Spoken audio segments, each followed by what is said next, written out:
What's up, guys? So I'm back on the valve covers. It's really taking longer than it should. Show you what I got here. So yesterday I sandblasted these, try to keep the sand out of the inside, drilled out the baffles. Today I cleaned this one out. I haven't done the other one yet, and you'll see that there's a little bit of damage there, That's because I removed these support rings. They just kind of make this area a little bit stronger, so it doesn't like collapse when you change these out, I suppose. Anyways, these here, you wouldn't think, because they're kind of like sandwiched together and everything. But anyways, I pulled these off, and there was a bunch of sand, not only sand, but just crud in between this ring and this fold here. So, I know probably some of you guys are saying, well, duh. Well, I mean,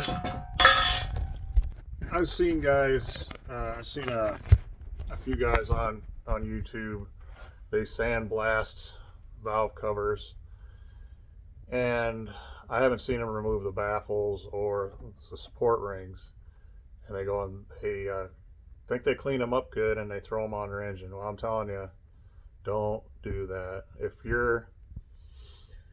If you have more time than money, do it this way. If you have more money than time, just get a set of reproduction ones or aftermarket or whatever.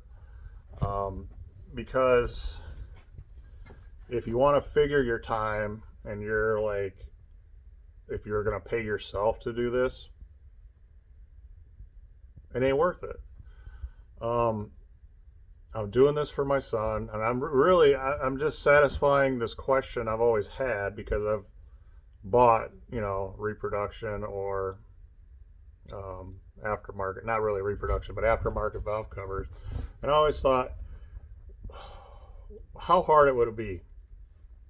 So let me backtrack. I had my daughter's 318, sorry about the mess, guys, at the machine shop, and same story, different time. So we were trying to do a budget build on the 318 for my daughter's truck, and I asked the guy, I took the valve covers down, had him throw them in with everything else for the engine to be hot tanked and then jet washed, and there was still a bunch of I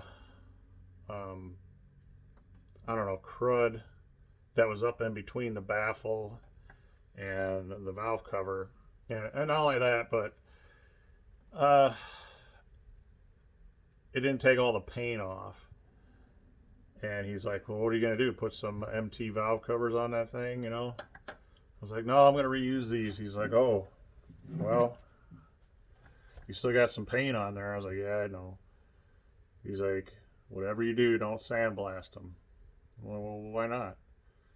He's like, because you're never going to get all that sand out. I think he knew what he was talking about.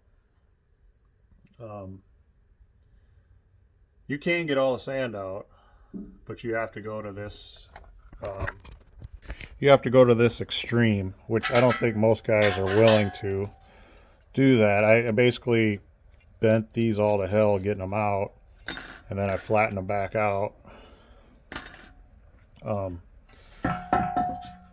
you can still see there's a few pieces of dirt in there. But I went and I took my Dremel with different bits and got in between this fold, and you can see the swirl marks where I just polished the crap out of the inside. Getting back to what the guy at the machine shop was saying, and he said that, you know, the only really way to get all the sand out is take them apart. And I thought, well, is there any validity to that? And he's absolutely right. So if you want to reuse your valve covers and you want to have them blasted, or you're going to blast them, bottom line, you're gonna have to put some time in. You're gonna have to dismantle these things all the way down to the pure stamping. Clean it out real good, probably a couple times. Use a Dremel with a wire wheel, couple different types of wire wheels, and really get in there and clean them out good. Also, I had to dress up this surface here, like I showed in my last video. This was the bent up one. This was the one that was really bad. And you can see I tried not to put hammer marks in. It's almost impossible not to put hammer marks in stuff when you're doing body work.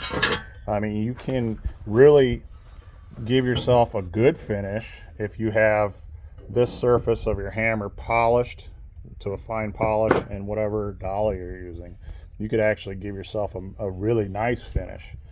I don't do that. I don't do enough of this stuff to merit polishing up everything. I'm probably going to do it eventually, but it's good enough for what it is and who it's for, and I'm not knocking who it's for. I'm not saying that.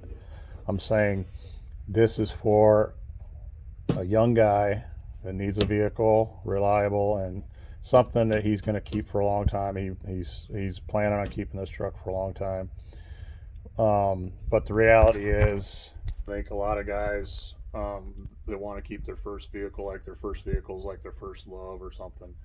But the reality is, very few people do that.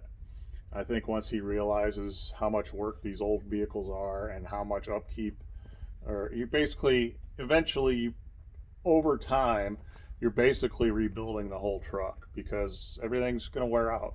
And it's just, how much do you love the vehicle, and how much, you know, for me, it's stubbornness, and also I like the idea of keeping something old alive.